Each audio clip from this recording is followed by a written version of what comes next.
আল্লাহ রাব্বুল আলামিন বলেন, ওয়ালা ইন সাআলতাহুম মান খালাকাস সামাওয়াতি ওয়াল আরদা ওয়া সাখখারাশ শামসা ওয়াল কমারা লা ইয়াকুলুন্না আল্লাহ। আল্লাহ রাব্বুল আলামিন বলেন, হাবিব আমার মুহাম্মদ সাল্লাল্লাহু আলাইহি ওয়াসাল্লাম, মক্কার কুরাইশ কাফেরদেরকে যদি আপনি জিজ্ঞেস করেন আকাশ ও জমিনকে সৃষ্টি করেছেন, চাঁদ এবং সূর্যকে কে নিয়ন্ত্রণ করেন, আবু জেহেল সহ মক্কার সব কাফের জবাব দিবে, আকাশ ও জমিন যিনি সৃষ্টি করেছেন, চাঁদ এবং সূর্যকে নিয়ন্ত্রণ করেন, তিনি হলেন আল্লাহ। বিশ্বাস কর। আপনি আশ্চর্য হবেন, আবু জেহেল যে কাফেরদের নেতা, ও মনে মনে জানতো আল্লাহ হাবিব মুহাম্মদ সাল্লাল্লাহু আলাইহি সাল্লাম মহাসত্যবাদী।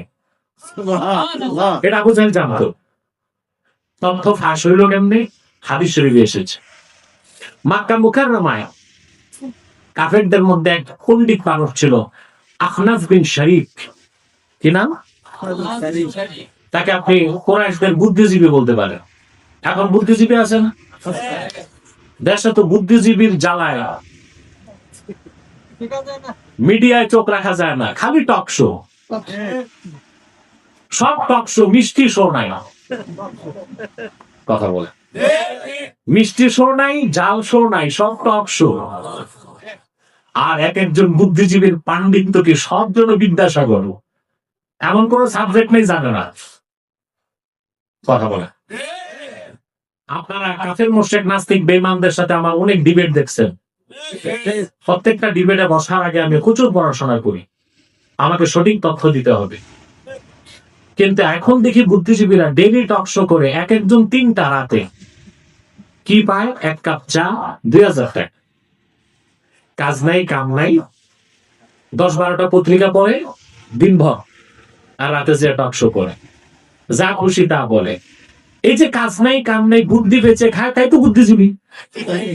কৃষি কাজ করে যে সংসার চালায় সে কি? কৃষিজীবী। মাছ বিক্রি করে যে সংসার চালায় সে কি? মৎস্যজীবী। বুদ্ধি বিক্রি করে যে সংসার চালায় ও কি? বুদ্ধিজীবী। তবে এই বুদ্ধিজীবীদের অনেকেই বুদ্ধিজীবী না, বুদ্ধি প্রতিবন্ধী। ফলে কৌশলে ওদের চেষ্টাই থাকে ইসলামের বিরোধিতা করা। তাদের মধ্যে কেউ কেউ মিষ্টভাষী, কেউ কর্কশ ভাষী। মিষ্টি ভাষীগুলো বেশি দুষ্ট, এগুলো মধুর সাথে বিষ মিশায়া মানুষকে হত্যার চেষ্টা করে। হত্যা তো না, ঈমান আকীদা নষ্ট করে। তো বুদ্ধিজীবী নতুন কিছু না, সব যুগে বুদ্ধিজীবী ছিল। মক্কায় বুদ্ধিজীবী ছিল আখনাফ বিন শরীক। সে একদিন আবু জেহেলকে পাইল কাবা ঘরের সামনে, বলে, দোস্ত তুমি তো আমাদের নেতা। বলে, হ্যাঁ ঠিক, আমি তো নেতাই। একটা প্রশ্নগুলি উত্তর দিবা। বলে, কি প্রশ্ন? বলে, আখবিরনি আন মুহাম্মাদিন সাল্লাল্লাহু আলাইহি ওয়াসাল্লাম আহুয়া সাদিকুন আম কাযিবা। নাউযুবিল্লাহ। মুহাম্মদ সাল্লাল্লাহু আলাইহি ওয়াসাল্লাম ইসলামের দাওয়াত দিচ্ছেন, তাওহীদের দাওয়াত দিচ্ছেন, ওনার ব্যাপারে তোমার বিশ্বাসটা কি? উনি কি সত্যবাদী না মিথ্যাবাদী? নাউযুবিল্লাহ বলে। আবু জেহেলকে জবাব দিতে শুনবেন? কথা বলে হাদিস সাক্ষ্য দেয়, আবু জেহেল ডানে বামে তাকায় দেখছে কোনো মানুষ নাই। সে বলল, ক্বালা ওয়াল্লাহি ইন্না মুহাম্মাদান সাল্লাল্লাহু আলাইহি ওয়াসাল্লাম লাসাদিক ওয়া মা কাযাবা মুহাম্মাদুন সাল্লাল্লাহু আলাইহি ওয়াসাল্লাম কাত্তু। কাবার মালিক আল্লাহর কসম করে আমি সাক্ষ্য দিচ্ছি, মুহাম্মদ সাল্লাল্লাহু আলাইহি ওয়াসাল্লাম মহা সত্যবাদী। তিনি মুহাম্মদ সাল্লাল্লাহু আলাইহি ওয়াসাল্লাম কোনদিন একটা অক্ষর মিথ্যে কথা বলেন নাই। আল্লাহু আকবার। বলল কে? জোরে। ঈমান আনে নাই। কেন আনে নাই? খাতামাল্লাহু আলা কুলুবিহিম। কয়টা কাফেরের ব্যাপারে আসছে? খাসভাবে 25 কাফের। এর 25টার নেতাই তো ছিল আবু জেহেল। তো ও ঈমান আনে কেমনে? কথা বলেন। আমি বুঝাতে চাইলাম মক্কার কুরাইশ কাফেরদের অনেকেই আল্লাহ সুবহানাহু ওয়া তাআলাকে বিশ্বাস করত, আল্লাহর হাবিব মুহাম্মদ সাল্লাল্লাহু আলাইহি ওয়াসাল্লাম আল্লাহর প্রেরিত মহাসত্যবাদী পয়গম্বর, এটা বিশ্বাস করত। কিন্তু মক্কায় এমন একজন কুরাইশ কাফিরও ছিল না, আখিরাতকে বিশ্বাস করত, পরকালকে বিশ্বাস করত। সেই জন্য আল্লাহ রাব্বুল আলামিন সূরা বাকারায় 28 নম্বর আয়াত নাযিল করলেন। এটাই কোরআন কারীমে আখিরাতের ব্যাপারে প্রথম আয়াত।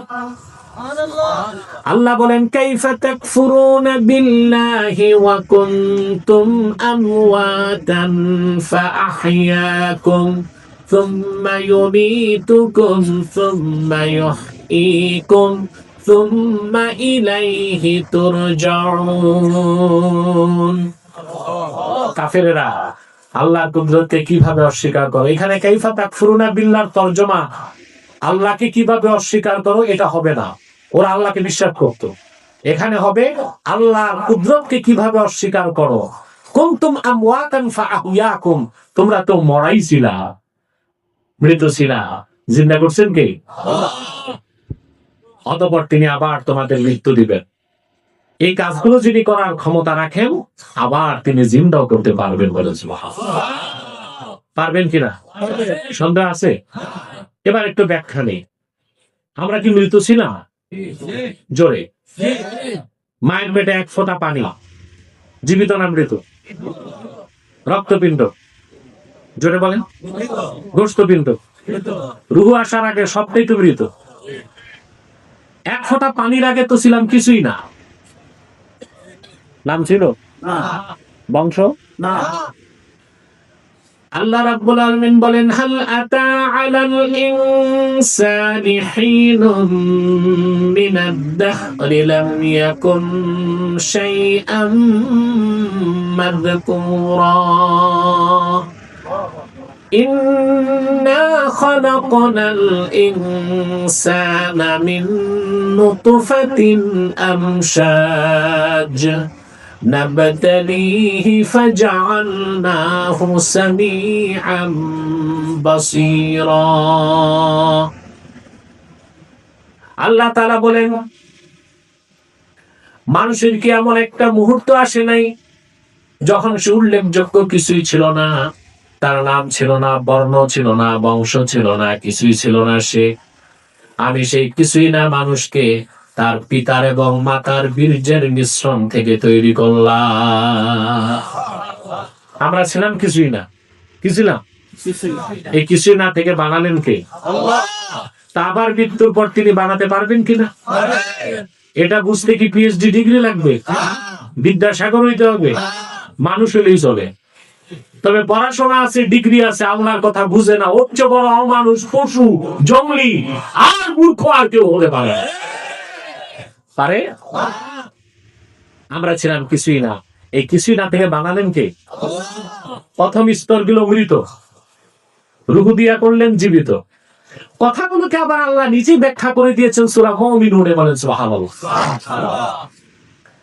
আল্লাহ রাব্বুল আলামিন বলেন, ওয়ালাকাদ খালাকনাল ইনসানা মিন সুলালাতিন মিন তিন সুম্মা জাআলনাহু নুতফাতান ফি ক্বারারিম মাকিন ثم خلقنا النطفة علقة فخلقنا العلقة مضغة فخلقنا المضغة عظاما فكسونا العظام لحما ثم أنشأناه خلقا آخر فتبارك الله أحسن الخالقين।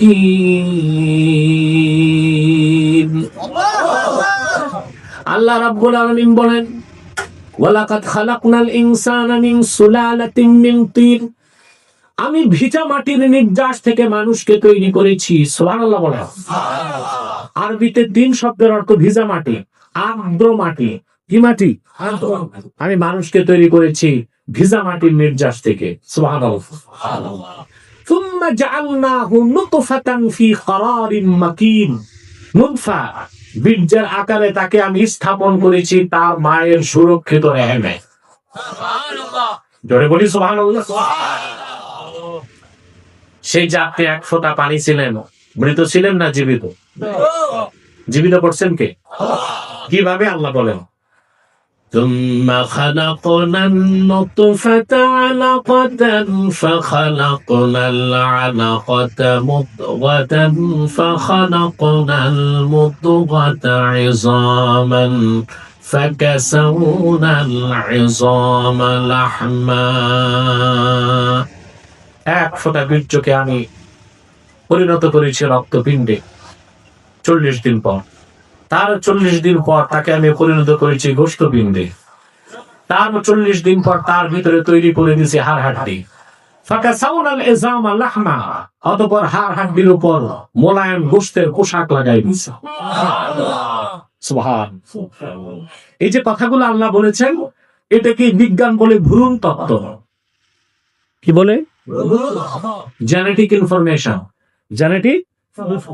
আপনি আশ্চর্য হবেন মুসলমান, বিজ্ঞানী ভ্রূণ তত্ত্ব খুঁজে পেল 1970 সালের পরে, আর কোরআন সেই ভ্রূণ তত্ত্বের কথা ফাঁস করলো 1500 বছর আগে।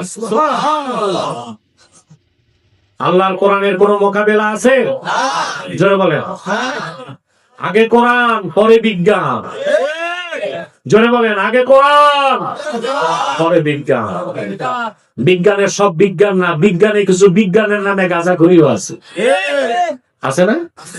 সেদিকে আর গেলাম না। বিজ্ঞানের সবচেয়ে বড় গাঁজাখুরি হচ্ছে থিওরি অফ ইভলিউশন, বিবর্তনবাদ, মানব থেকে মানুষ। এটা বিজ্ঞান নামে চালানো হচ্ছে। এর চেয়ে বড় গাঁজাখুরি কথা আর পৃথিবীতে নাই। সেদিকে আর গেলাম না। এলাকারা ইয়াজুজ মাজুজের মতো আসতেছে না, এরাও শ্রোতা।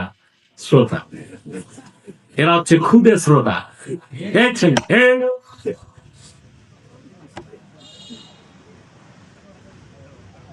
স্বেচ্ছাসেবকরা খেয়াল রাখো যেন আওয়াজ না কর। প্রিয় বন্ধুগণ, কথা শুনতেছেন? আর কিছু সময় আছি আপনাদের কাছে, বুঝতে পারছেন? বেশি কষ্ট দিব না, বৃষ্টি বাদলের দিন তো। সম্মানিত সখী, বিজ্ঞান এটা পাইল 1970 সালের পরে, আর রাসূলের উপর অবতীর্ণ কোরআনে আসলো 1500 বছর আগে। এই যে ভ্রূণ তত্ত্ব, জেনেটিক ইনফরমেশন, বীর্য, বীর্য থেকে রক্ত, রক্ত থেকে গোশত, তারপর হাড় হাড্ডি, তারপর চামড়া, হাড় হাড্ডি, তারপরে গোশত, তারপর গোশতের পোশাক, তারপরে চামড়া। সুবহানাল্লাহ। কানাডাতে একজন বিজ্ঞানী ছিলেন, জুলজিস্ট, প্রাণী বিজ্ঞানী। তার নাম ছিল মিস্টার কিট মুর। কি নাম? 1978 সালে কোরআন শরীফের এই জেনেটিক ইনফরমেশন সূরা মুমিনুনের কয়েকটা আয়াত দেখে সে কোরআনকে বিশ্বাস করে ফেলছে। প্রকাশ্য সেমিনারে যে এসে বলল, আমি ব্যক্তিগতভাবে বিশ্বাস করি কোরআন আল্লাহর বাণী, আমি বিশ্বাস করি মুহাম্মদ সাল্লাল্লাহু আলাইহি সাল্লাম আল্লাহর মেসেঞ্জার। সুবহানাল্লাহ বলে। যদিও খ্রিস্টান ছিল, মুসলমান হয় নাই, স্বীকৃতিটা দিছে মিস্টার কিটমুর 1978 সাল। লোকেরা বলল কেন? বলে আমরা যে জেনেটিক ইনফরমেশন, ভ্রূণ তত্ত্ব খুঁজে পেলাম অণুবীক্ষণ যন্ত্র আবিষ্কারের পরে। নরমাল অণুবীক্ষণ যন্ত্র না, মাইক্রোস্কোপ, যেটা অতি আণুবীক্ষণিক মাইক্রোস্কোপ, যেটা দিয়ে অণু পরমাণু দেখা যায়, এটা আবিষ্কারের পর আমরা যে ভ্রূণ তত্ত্ব পেলাম 1500 বছর আগে তো কোনো মাইক্রোস্কোপ ছিল না, কম্পিউটার ছিল না, সায়েন্টিফিক ইনস্ট্রুমেন্ট ছিল না, চোখে দেখা যায় না এমন জিনিসের কথা মুহাম্মদ সাল্লাল্লাহু আলাইহি ওয়াসাল্লাম কিভাবে বললেন? নিশ্চয় আল্লাহ ওনাকে বলে দিচ্ছেন। তো কোনটা আগে, কোরআন না বিজ্ঞান? আরো জোরে। আমাদের দেশে যারা 3 পাতা বিজ্ঞান পড়ে, এগুলো নাস্তিক হয়। যারা পুরা বিজ্ঞান পড়ে, মুসলমান না হলেও কোরআনের সামনে মাথাটা নত করে দেয়। ঠিকটা তো ঠিক মতো বললেন না? যারা 3 পাতা পড়ে, ওগুলো কি হয়? নাস্তিক হয়, পথভ্রষ্ট। পুরা বিজ্ঞান পড়বে কোত্থেকে? বাংলাদেশে তো কোনো বিজ্ঞানই নেই। পাইছেন? 1921 সালে ঢাকা বিশ্ববিদ্যালয় প্রতিষ্ঠিত হয়েছে।